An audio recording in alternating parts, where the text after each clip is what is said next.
Pues si no, vendré pronto a ti y quitaré tu candelero de su lugar, si no te hubieres arrepentido. Sabemos muy bien que Jesús está advirtiendo a la iglesia de Éfeso. Habían dejado su primer amor. Y ahora Jesús lanza una amenaza. El Señor anuncia que si ellos no se arrepienten de su frialdad, Él se encargará de venir a ellos y quitar su candelero. Jesús está hablando sobre una venida. No es su segunda venida, sino una venida en juicio sobre la iglesia. Esta venida no es una bendición, es una venida de castigo para el pueblo de Dios. Dice el comentarista Gregory Beale, aunque el Señor regresará en un sentido definitivo al final de la historia, viene regularmente a visitar a su iglesia en esta época, tanto para animar como para juzgar. Es que Jesús en nuestro texto aclara que no tardará en castigar a esa iglesia fría, rebelde y sin amor. ¿Y cuál es el castigo que Jesús anuncia? Dice, quitaré tu candelero de su lugar. Repito, quitaré tu candelero de su lugar. ¿Qué significa eso? Pues la palabra candelero nos hace volver al capítulo 1, en la visión del Hijo del Hombre, y os recuerdo que en el 1.12, Apocalipsis 1.12, Juan dice, me volví para ver la voz del que hablaba conmigo, y vuelto vi 7 candeleros de oro, y en medio de los 7 candeleros a uno semejante al Hijo del Hombre. Ok, Hijo del Hombre, sabemos muy bien que el Hijo del Hombre es Jesucristo. Vale, la segunda pregunta es, ¿qué representan aquí los candeleros? Y gracias a Dios Jesús nos da la respuesta. A finales del capítulo 1, el propio Jesús dice, Apocalipsis 1.20, Jesús dice, los 7 candeleros que has visto, Juan, son las 7 iglesias. Entonces el candelero equivale a la iglesia. Por tanto, ahora vamos a volver a ver la advertencia de Jesús. Voy a quitar tu candelero. Esto significa que Jesús literalmente va a hacer que la iglesia en Éfeso desaparezca por causa de su frialdad y por causa de su falta de arrepentimiento. Ahora, alguno dirá, pero esto no tiene sentido ninguno. Porque Jesús, si Él quiere que llevemos a cabo la gran comisión, si quiere que haya iglesias en España, en Venezuela, en Argentina, en Ecuador, etc., si Jesús quiere que el evangelio esté en todas las naciones del mundo, ¿por qué se le ocurre quitar una iglesia que no tiene mucho sentido, cierto? Bueno, hermanos, Jesús sí quiere que haya iglesias sanas en todo el mundo, y por eso debemos orar constantemente. Pero Jesús quiere que esas iglesias sean obedientes.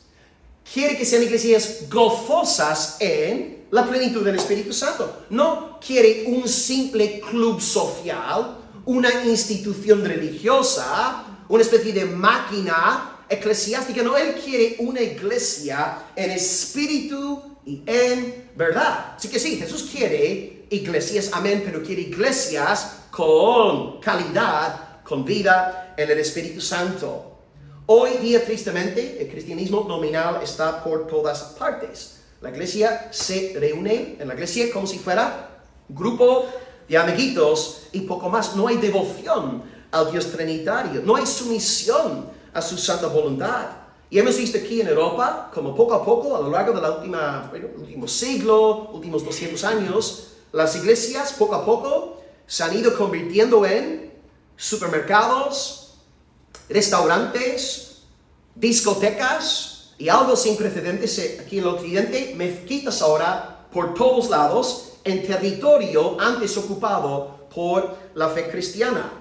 ¿Por qué? Porque ha venido un juicio sobre la iglesia por su frialdad y su falta de arrepentimiento. Incluso aquí mismo en Almería, sabéis, os prediqué en Simón hace un par de años, el obispo de Almería, Antonio Gómez, incluso antes de llegar aquí, ya estaba bendiciendo a parejas del mismo género. O sea, cuando una iglesia ya está bendiciendo el pecado en el nombre de Dios Trinitario, no es una iglesia. Y tiene sus días contados y el Señor hace que estas iglesias desaparezcan, pierden su sal y ya no sirven para nada. Y hermanos, me da mucha tristeza deciros algo.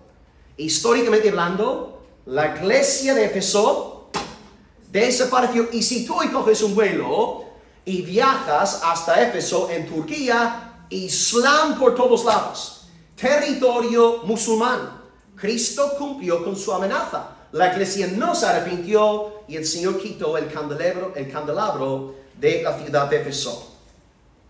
Hoy tenemos 3 palabras de aplicación que vamos a intentar convertir en oración. Y aprendemos aquí que cuando Jesús amenaza, sus amenazas se cumplen. Cuando Él dice, si no te arrepientes, voy a quitar tu candelero, Él quiere decir, si no te arrepientes, voy a quitar tu candelero. Lo hizo con Éfeso y lo vemos hoy día también en Europa. Primera aplicación. Señor, pon tu temor en nosotros. Amén. Pon tu temor en nosotros. Necesitamos este verdadero temor de Dios para apartarnos de una vida puramente religiosa, estática, muerta. Hay una facción dentro del cristianismo contemporáneo que solamente ve a Dios como un amiguito guay, que está locamente enamorado de nosotros. No, hermanos, necesitamos redescubrir al Dios bíblico. Él es santo, Él es fuego consumidor, Él es gloriosísimo. Cuando Moisés se topó con Él, tuvo que quitarse las sandalias. Él es santo, santo, santo. Ahora es verdad, Dios nos ama, pero no es un amor sentimentaloide, un amor romántico. Es un amor puro que busca nuestra santificación. Es un amor que nos corrige, que nos castiga y nos disciplina. Es que debemos volver a conocer este Dios verdadero. Cito las palabras de J. Feril, que no son muy populares. Dice, falsificamos la palabra cuando sustraemos cosas de la Biblia a fin de complacer a los hombres, o cuando por un sentimiento de falsa liberalidad evitamos cualquier afirmación que suene radical, dura o estrecha. Oremos a Dios para que tengamos verdadero temor de Él y así no le temeremos al príncipe, no le temeremos al Hijo del Hombre. Dios, danos temor de ti. Segunda palabra de oración hoy. Señor, danos celo por ti. Danos celo por ti. Verás, la iglesia de Éfeso, uno, humanamente hablando, diría, Señor, ¿por qué vas a quitar su candelero? Que no es una iglesia moralmente hablando escandalosa. No es una iglesia herética con una falsa enseñanza, prosperidad o confesión negativa, confesión positiva. No, es una iglesia con buena doctrina, una iglesia que está haciendo las cosas relativamente bien. No hay nada feo, grotesco ahí, pero vemos que Dios quiere celo, Dios quiere fuego, Dios quiere entrega, Dios quiere devoción. Él quiere que todo nuestro corazón esté rendido ante Él. A veces pensamos que la peor plaga en la iglesia es una persona en un pecado escandaloso. Por ejemplo, me pongo a pensar en este varón que sale nombrado, su pecado sale nombrado en 1 Corintios 5, que estaba acostándose con su madrastra. ¿Os acordáis? Y uno diría, wow, si algo así pasara en nuestra iglesia, sería lo peor que nos podía pasar. Pero no, hermanos, porque se ve que este hombre, según 2 Corintios 2, llegó a arrepentirse y fue recibido de nuevo dentro del seno de la iglesia. O sea, todos pecamos, luchamos con el pecado, pero nos arrepentimos. La peor plaga es la frialdad. La peor plaga es la indiferencia, la apatía. Porque estas personas van contagiando a los demás en la iglesia. Y vale, puede ser que no tengamos una iglesia inmoral. Puede ser que aquí el pastor no esté bendiciendo parejas del mismo género. Pero ¿dónde está el fuego? ¿Dónde está la llama? ¿Dónde está esta plenitud del Espíritu Santo de Dios? Entonces necesitamos pedirle a Dios que nos dé mucho celo.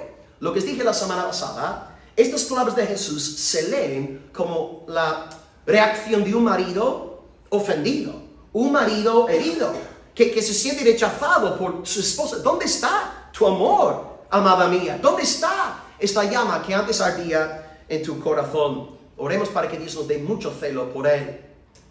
Y aplicación número 3, la última. Señor, ayúdanos a vivir en arrepentimiento. Tocamos este tema la semana pasada, pero también sale de nuevo en el mensaje. Ayúdanos a vivir en arrepentimiento. Ciertamente, comenzamos a arrepentirnos en el día de nuestra conversión. Tú creíste en Jesús, que Él murió por ti, que resucitó al tercer día, que es Dios, que es hombre, que por medio de Él tienes acceso al Padre. Creíste y te arrepentiste del pecado. Pero hermanos, el arrepentimiento es más que el primer día de nuestra conversión a Cristo. El arrepentimiento es un proceso que dura toda la vida de un creyente. Y hoy, 23 años después de yo nacer de nuevo, tengo que seguir arrepintiéndome. Y tú después de 5 años, 30 años, 40 años, tienes que seguir arrepintiéndote. Mañana tendrás que volver a arrepentirte. Estamos constantemente en este proceso de arrepentimiento. Martín Lutero, en su famosa lista de 95 tesis número 1 se lee: cuando Jesús dijo arrepentíos, quiso decir que toda la vida de los creyentes debería ser un arrepentimiento constante. Hoy todos tenemos cosas de las cuales hemos de arrepentirnos. Hemos de luchar diariamente contra el viejo hombre. Es que Dios nos libre de creernos perfectos como las sinagogas de Satanás, que ya no ven pecado dentro de ellas. Debemos reconocer nuestra gran necesidad de vivir en arrepentimiento delante de Dios. Y no podremos vivir de esta manera sin celo por Dios y sin verdadero temor de Él. Puntos 1 y 2 de nuestra aplicación. Es que hoy, amada iglesia, oremos a Dios. 1, para que ponga de su temor en nosotros. 2, para que nos dé verdadero celo por Él. Y 3, para que nos ayude a vivir en arrepentimiento hasta que el Señor Jesús no regrese por nosotros. Gloria a Dios por su palabra, y el pueblo de Dios dice amén. Gloria al Señor.